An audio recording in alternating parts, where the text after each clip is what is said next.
A righteous and kind lawyer, Atticus Finch, showed his children and the townspeople the courage to uphold justice and conscience in the face of prejudice. Scout recounts the story in the innocent voice of her childhood, inviting the reader into a world filled with curiosity and wonder.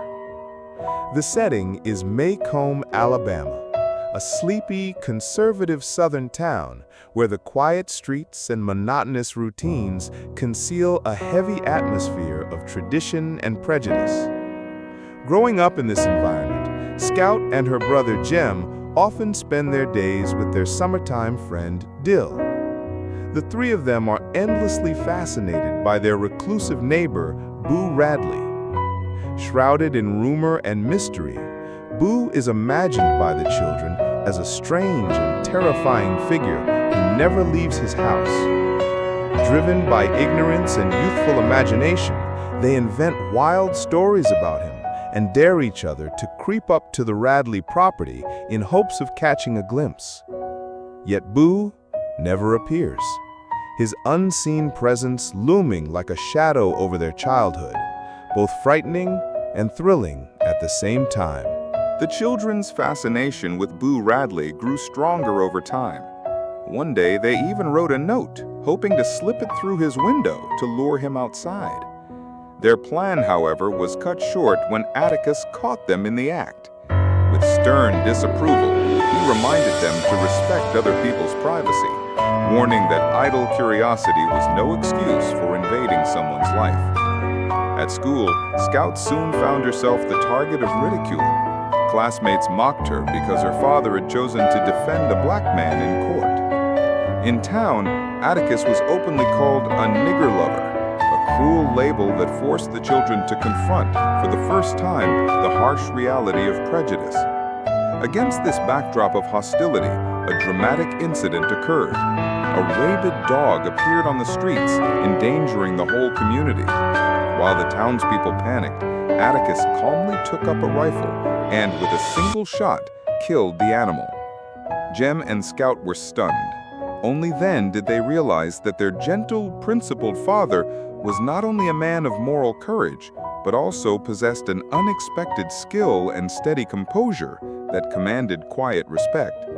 One Sunday, the children accompanied their black housekeeper, Calpurnia, to her church. There, they were confronted for the first time with the reality of the black community's life. The church was plain and lacking in resources, yet it rang with hymns and a deep sense of solidarity.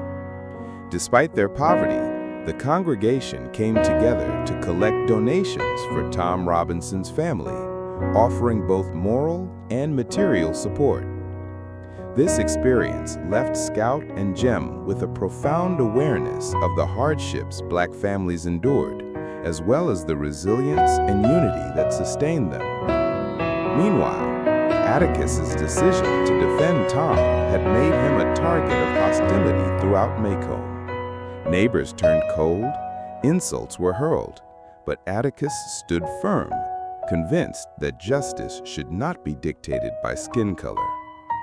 As the trial drew closer, tensions reached a breaking point. One night, Atticus stationed himself outside the jailhouse to protect Tom. A mob of white men soon appeared, intent on lynching him. The standoff grew dangerously tense until Scout, unaware of the peril, rushed into the crowd.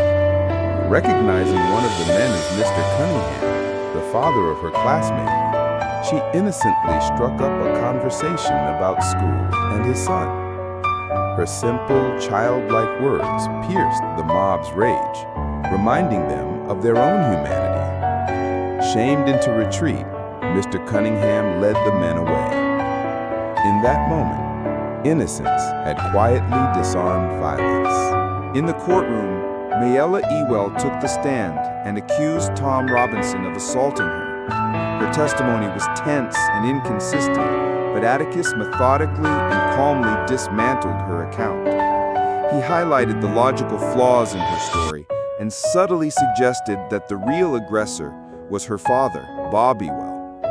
Tom took the stand in his own defense, explaining that he had only acted out of sympathy, helping Mayella with chores, and had never committed any improper act. Yet he was being wrongly accused.